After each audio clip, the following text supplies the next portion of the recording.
우리가 잘 알고 있듯이 우리가 사는 세상에서 이 높고 낮은 것을 재는 높이는 세상의 부와 지식과 명예와 권력과 비례하는 그런 특징을 가지고 있습니다. 높은 곳에 있다는 것은 무엇인가 높다는 것은 더 많은 부와 힘을 가지고 있는 것을 뜻합니다.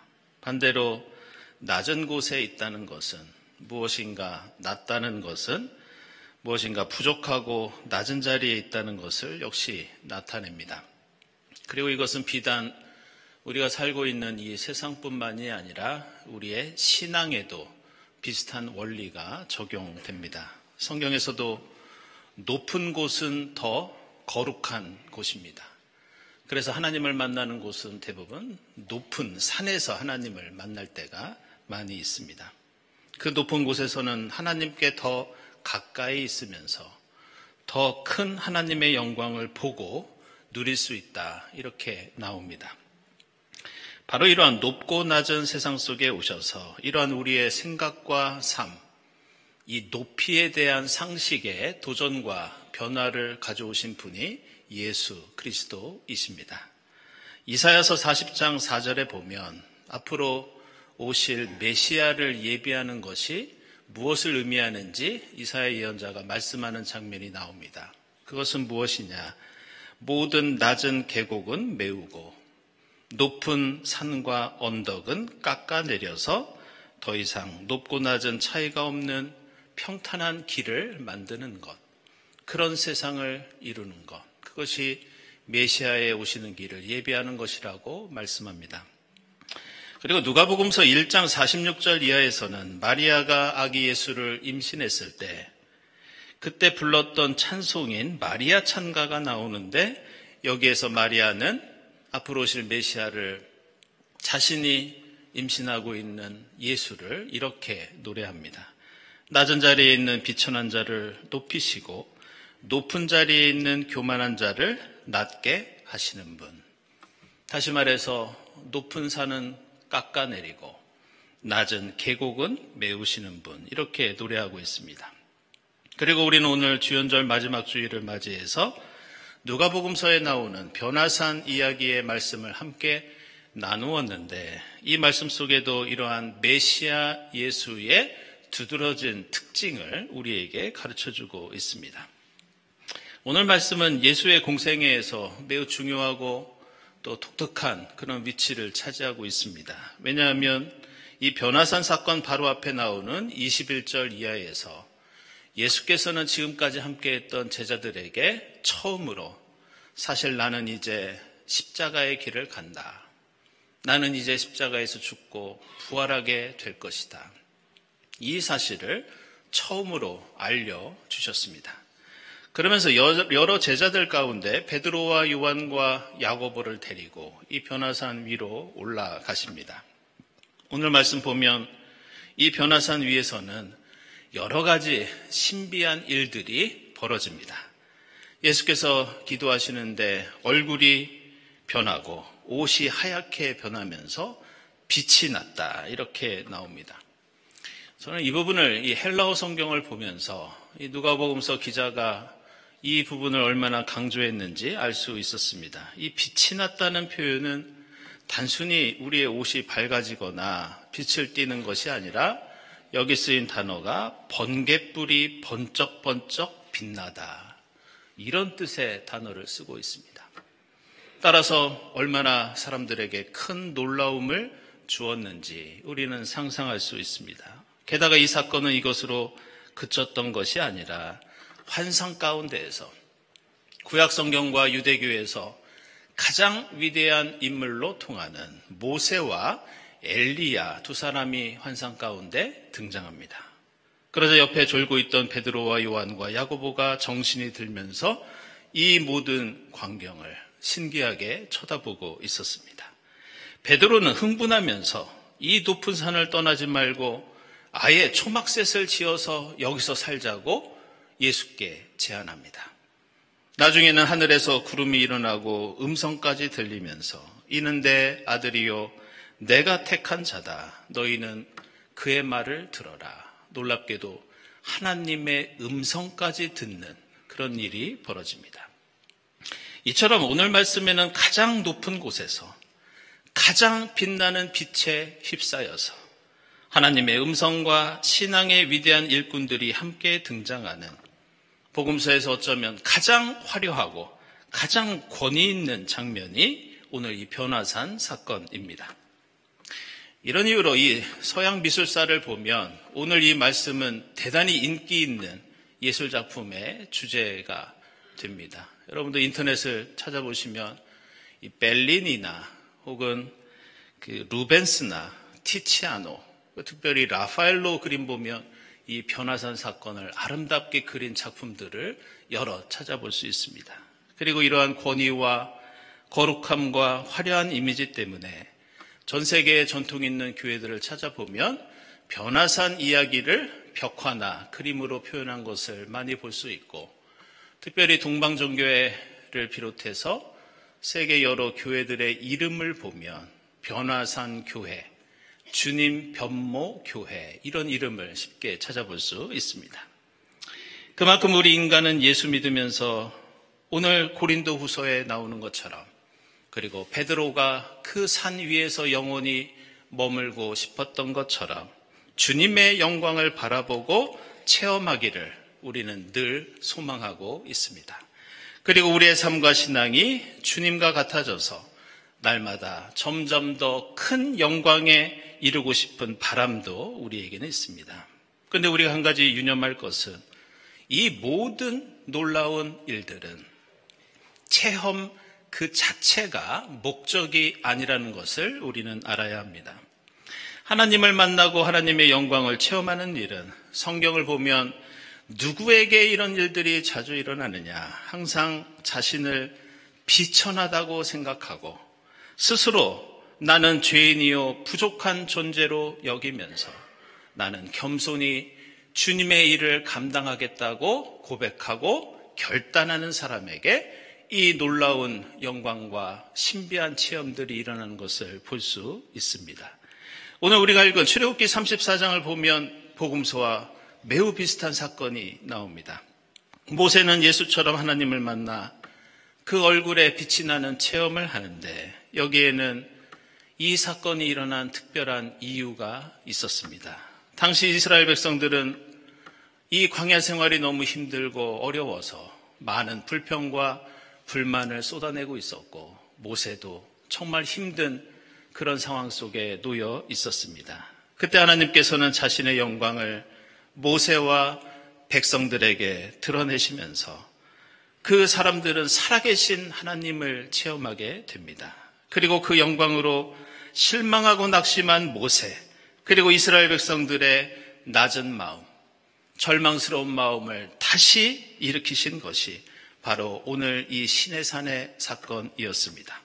그리고 이후로도 그들이 다시 지치고 힘들어할 때마다 하나님께서는 성막의 빛으로 임재하셔서 말씀해 주셨고, 다시 이스라엘 백성들은 그 체험을 통해서 힘을 얻고 용기를 얻어서 거친 광야길을 걸어갔던 것을 볼 수 있습니다.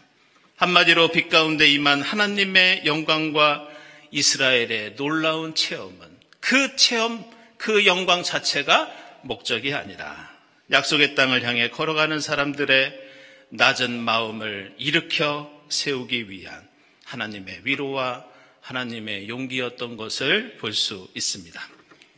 따라서 오늘 복음서의 변화산 사건도 베드로는 영원히 지속하고 싶은 놀라운 일이었지만, 예수께서는 베드로의 제안을 듣지 않으시고 바로 산 밑으로 내려오십니다.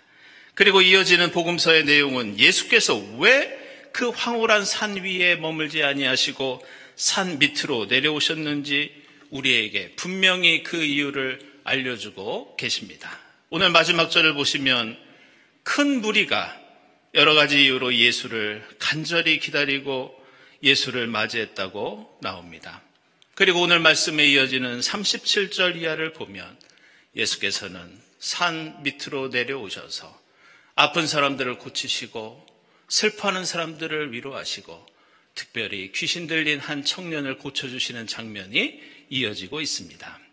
그러면서 제자들에게 너희는 산 위로만 올라가려고 하지 말고 높아지려고만 하지 말고 늘 겸손하게 낮아지는 생활을 해라. 낮은 길로 가라. 이렇게 말씀하시면서 72명의 제자들을 세상 곳곳에 파송하셔서 배고픈 이들을 먹이시고 아픈 사람을 고치시고 세상에 하나님 나라의 위로의 복음을 선포했던 것을 우리는 이 변화산 사건 이후의 말씀을 통해서 배울 수 있습니다.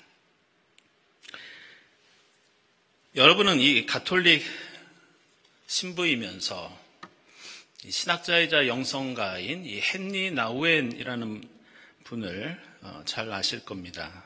그분이 쓴 여러 책들이 있지만 그 중에서 오늘 말씀과 관련해서 세상의 길, 그리스도의 길 이런 책이 있습니다. 여러분도 한번 기회가 되시면 읽어보시기 바랍니다.